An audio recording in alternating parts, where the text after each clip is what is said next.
Good morning. This is Pastor Ernie Lewis of the Blue Point Church in Sisney, Illinois, with your thoughts for Friday. This week we have been looking at how the just shall live by their faith. So today I want us to see an example of a just man in the Scriptures. In Genesis chapter 6, where God was looking down on the wickedness of all men, it says in verse 8, "But Noah found grace in the eyes of the Lord."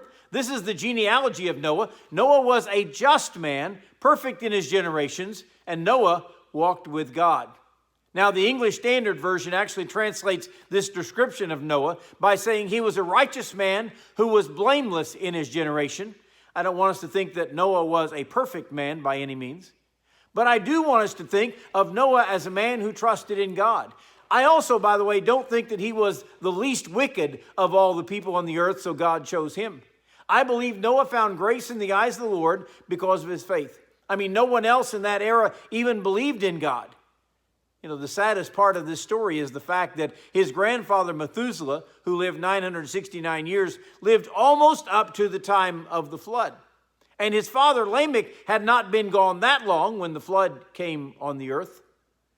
So of all the influence that these men had on the earth, Noah was the only righteous man that God could find among the wickedness of men on the earth.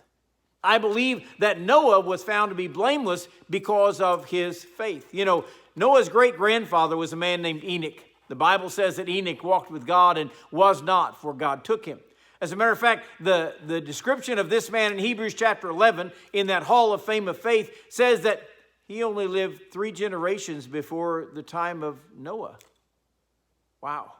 One thing this shows us is that wickedness can take hold with even our grandchildren if we don't leave behind a good spiritual heritage. So let's get back to Noah's description. The Bible says he was being just and how it's tied to his faith. First of all, in Genesis it says he walked with God. Now that constitutes a daily communication, a daily time. I believe that constitutes agreement with the Lord in his life.